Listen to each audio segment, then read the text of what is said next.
ದೊಡ್ಡಪ್ಪ? ನೀವ್ ಯಾಕೆ ಏನು ತಿನ್ನಲೇ ಇಲ್ಲ? ಯಾಕೋ ಗೊತ್ತಿಲ್ಲ ಕಂದ, ಏನು ಬೇಡ ಅನ್ನಿಸ್ತದ.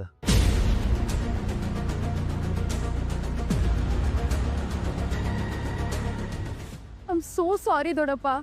ನನ್ನ ಕಾರಣಕ್ಕೆ ಅಲ್ವಾ ನೀವು ಕೀ ವಾಪಸ್ ತಗೊಂಡಿದ್ದು? ನಿಮ್ಗೆ ಎಷ್ಟು ಕೆಟ್ಟೋಳಲ್ವಾ ದೊಡ್ಡಪ್ಪ?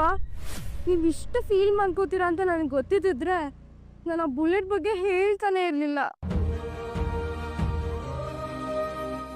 ನೀನು ಯಾಕೆ ನೊಂದ್ಕೊಳ್ತೀಯ ಅಂಜು? ಅಜಿತ್ ನಡ್ಕೊಂಡಿದ್ದ ರೀತಿ ಕೂಡ ತಪ್ಪೇ ಅಲ್ವಾ?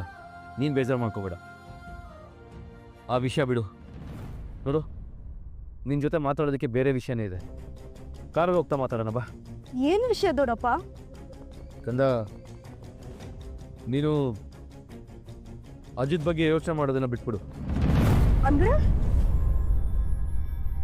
ಇನ್ನು ಎಷ್ಟು ದಿನ ಅಂತ ಅಜಿತ್ ಬಗ್ಗೆ ಯೋಚನೆ ಮಾಡ್ತಿರ್ತೀಯಾ? ನಾನು ನಿನಗೊಬ್ಬ ಹುಡುಗನ ಹುಡುಕಿದ್ದೀನಿ. ಹುಡುಗ ತುಂಬ ಒಳ್ಳೆಯವನು. ಆದಷ್ಟು ಬೇಗ ನಿಮ್ಮಿಬ್ಬರು ಮದುವೆ ಡೇಟನ್ನು ಫಿಕ್ಸ್ ಮಾಡ್ತೀನಿ. ಮದುವೆ ಆಗಿ ಲೈಫಲ್ಲಿ ಬೇಗ ಸೆಟ್ಲ್ ಆಗು. ಸರಿ, ಬಾ.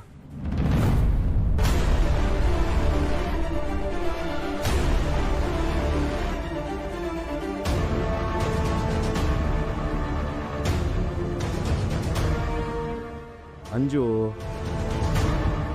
ನನಗೆ ಬೇರೆ ಹುಡುಗನ? ನೋ ವೇ ದೊಡ್ಡಪ್ಪ. ಅಜಿತ್ನ ಬಿಟ್ಟು ಇನ್ನೊಬ್ಬನ ಬಗ್ಗೆ ಯೋಚನೆ ಮಾಡಕ್ಕೂ ಸಾಧ್ಯ ಇಲ್ಲ. ನಿಮಗೂ ಗೊತ್ತಿದ್ದು ಹೀಗೆ ಹೇಳ್ತಿದ್ದೀರಲ್ಲ. ಅಜಿತ್ ಬಗ್ಗೆ ನಿನಗಿರೋ ಫೀಲಿಂಗ್ಸ್ ನನಗೆ ಅರ್ಥ ಆಗಲ್ವಾ?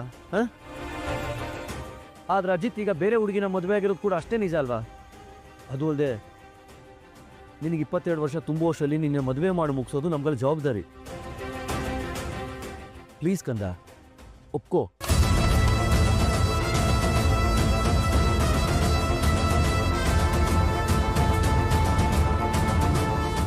ನಾನು ಅಜಿತ್ನ ಇಷ್ಟು ಬೇಗ ಮರಿಬೋದು ಅಂತ ಹೇಗೆ ಅನ್ಕೊಂಡ್ರಿ ದೊಡ್ಡಪ್ಪ ನೀವು? ನಂಗೆ ತುಂಬಾ ಹಾರ್ಟ್ ಆಗ್ತದೆ ದೊಡ್ಡಪ್ಪ.